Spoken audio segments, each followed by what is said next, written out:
राय star शहर के सबसे अमीर आदमी वाइट 444 का ड्राइवर था। एक दिन वाइट 444 अपने बेटे के साथ सीढ़ियों से नीचे उतरा क्योंकि उसके बेटे को स्कूल जाना था। जाते जाते बाप ने बेटे को बाएं कहा और बेटा सीधे राय स्टार की ओर देखने लगा। राय स्टार आदब से बोला, छोटे सेठ जी चलिए, मैं आपको स्कूल छोड़ देता हूँ। वाइट 444 का बेटा गाड़ी में बैठ गया। राय स्टार उसे स्कूल छोड़ने गया। बेटा उतरकर स्कूल के अंदर चला गया और राय स्टार वापस लौट आया। कुछ घंटे बाद जब स्कूल छूटा तो राय स्टार फिर पहुंचा और बोला, लिए सेठ जी।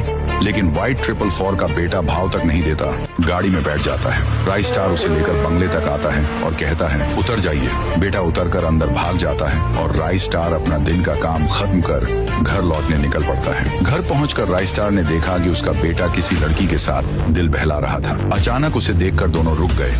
राय स्टार गुस्से से बोला, ये क्या कर रहे हो? राय स्टार का बेटा घबराकर बोला, पापा, ये मेरी होने वाली पत्नी है। हम महीनों से मिल रहे हैं। मैंने आपसे कभी कुछ नहीं मांगा, लेकिन अब चाहता हूँ कि आप हमारी शादी करा दें। राय स्टार ने उस लड़की को गौर से देखा। वह सीधी सादी और खूबसूरत थी। लड़के की सच्चाई देखकर राय स्टार का दिल पिघल गया और बोला, ठीक है बेटा, परसों तुम्हारी शादी करा दूंगा। लेकिन राय स्टार के पास एक भी रुपया नहीं था। मजबूर होकर वह खतरनाक गुंडे अज्जू भाई के पास पहुंचा और बोला, भाई मेरी बेटी की शादी करनी है, मुझे 10 लाख रुपए चाहिए। मैं अपनी ड्राइवरी से धीरे धीरे लौटा दूंगा। अज्जू भाई ने उसे पैसे दे दिए। उधर वाइट 444 का बेटा गाड़ी के पास आया। अचानक उसका मन हुआ कि क्यों ना गाड़ी चलाकर देखें। उसे गाड़ी चलाना अच्छे से आता भी नहीं था, फिर भी उसने गाड़ी उठाई और तेज रफ्तार से हाईवे पर निकल गया। हाईवे पर एक लड़की स्कूटी से जा रही थी।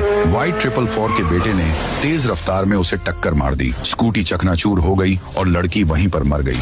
वाइट 444 का बेटा घबराकर गाड़ी लेकर घर लौटा और बोला, पापा गलती हो गई, मैंने एक लड़की को ठोक दिया, पुलिस पीछे लगी है। वाइट 444 बोला, चिंता मत कर, मैं सब संभाल लूंगा, लेकिन ऐसी गलती दोबारा मत करना। कुछ ही देर में पुलिस उनके बंगले पर पहुंची। वाइट 444 ने पुलिस को पैसे थमाए और कहा, कहना कि हादसा मेरे ड्राइवर ने किया है। फिर उसने राय स्टार को फोन लगाया। राय स्टार बेटी की शादी का सामान लेकर पहुंचा ही था। वाइट 444 ने गुस्से से पुलिस वालों को इशारा किया, यही है मेरा ड्राइवर, इसी ने गाड़ी से लड़की को मारा है। राय स्टार हक्का बक्का रह गया। बार बार बोला, मैंने किसी को नहीं मारा, ये इल्जाम झूठा है। लेकिन पुलिस वालों ने पैसों के लालच में उसकी एक न सुनी और उसे पकड़कर जेल ले गए। इधर घर पर अज्जू भाई पहुंचा। उसने दरवाजा पीटा और बोला, तेरे बाप ने शादी के लिए 10 लाख लिए थे, अब वो जेल में है, पैसा कौन देगा? तू देगा।